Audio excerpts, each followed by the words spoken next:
Saturday. It's freezing out, and I want to smoke and barbecue things. Maybe use the Sous Vide as well. We're gonna do pork belly today. Ashley's off to work, so I've been left to my own devices, and one of those devices is going to be the Sous Vide. So we're gonna do a really fun pork belly, so stick around. I'm on my way to a local butcher that I haven't tried yet, and I've been told very many good things by my friend Phil. Murray's on Ottawa Street. So stick around, we'll check it out. We'll see what kind of a pork belly they can furnish me with. I was thinking fashion, furnish, which word? Farnish. Fashnish. Shut up, Brian. See you in a bit.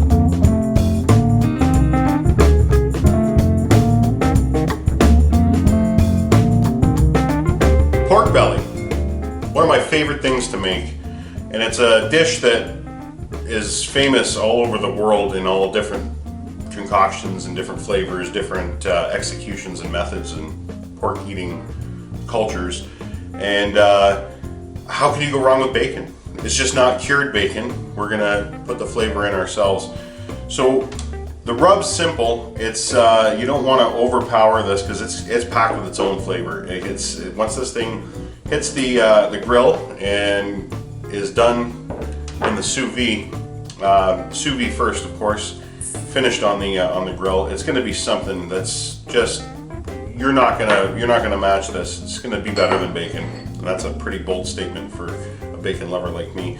So you want to score it. I'll show you a picture of the scoring so that the skin actually separates a little bit. So this rub is going to fall inside that meat, and it's telling you it's going to be delicious.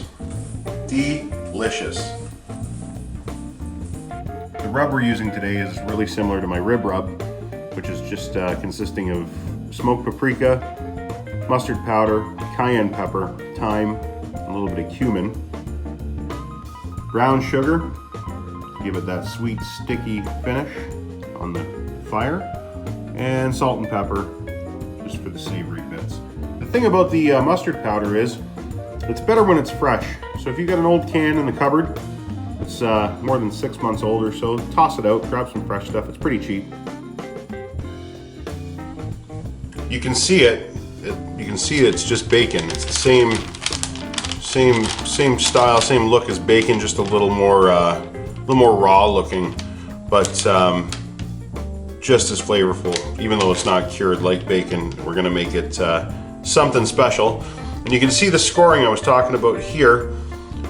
You just want to cut just into the skin and into that top layer, that dermis, a little bit, and just enough so that the rub can kind of seat in there and stick and stay in place while we put her in the sous vide. We're not going to need a binder. The nice thing about it is, look at that meat. That's just perfect. I got this from a local guy about 3 or 4 blocks away. Murray's farm, and he's a butcher. It's his own stuff that he sells there, reasonably priced. A fantastic place. It's my first time in there. My friend Phil told me about it, and I had to check it out today. But sorry, I digress. We went back to no binder because it's going in the sous vide. This thing's gonna expel a bunch of its own fluids and juice. And fluid's such a horrible word to use when cooking. Its own flavorful juice is going to come out of this, and it's gonna keep it moist and keep our rub where it needs to be. So we're just gonna liberally rub this thing around, get all the little nooks and crannies, and make sure that it's evenly rubbed. You can do thousands of different flavor combinations for pork belly. You can look at any region that eats pork, and I'll guarantee you they have a recipe for pork belly done low and slow. The top part becomes nice and crispy, like that skin just gets like that crackle. It's beautiful. The inside, that fat melts. This fat here just turns to this gelatinous liquid. When it hits your mouth, it just kind of melts, and you still have that beautiful, beautiful meaty, and that's not tough, but it gives it that bite, it gives it that pull. So it's just every single mouthfeel you want when you're eating. Like everything is here, and the flavor just bursts out of this thing. It's pretty intense.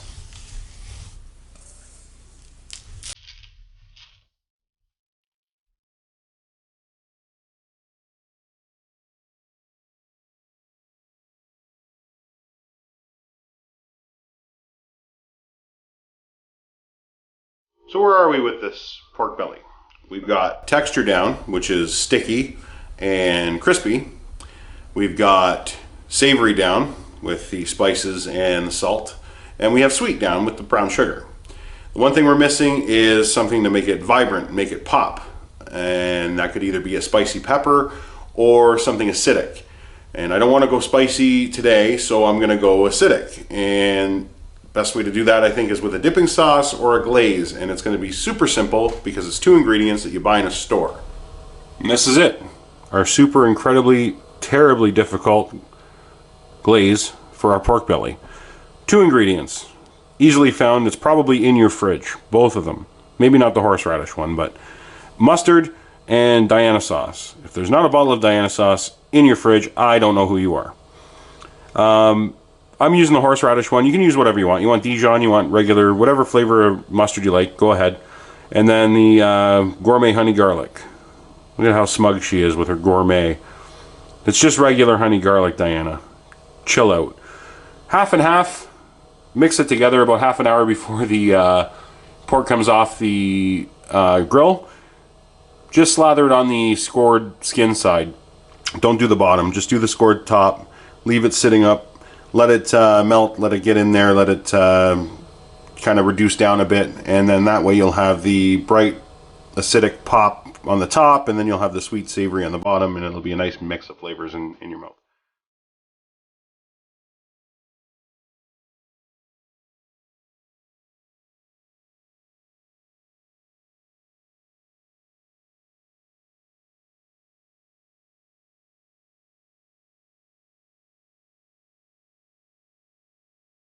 The pork belly is actually cooked, fully cooked in that sous vide. It's technically, you could eat it right out of the bag, but that's gross. It's just like been cooking in its own juice. There's no finish on the outside, there's no crust, there's no stickiness. It's just a lump of ugly pork right now. But this is going to transform it, and that's exactly what you need, is heat. High screaming heat. Get that skin on the top all bubbly and crackly. Get the sauce, or the juice that's coming out of it, the fluid, as we said earlier, to kind of reduce down to a sticky mess, and then we can put the glaze on as well and seal the top up nicely, and it'll be a perfect balance of flavor.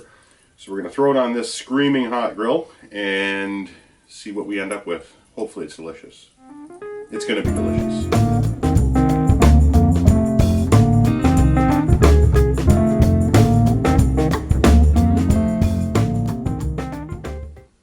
The lighting out here kind of sucks, but you can see this is what it looks like when it comes out of that sous vide.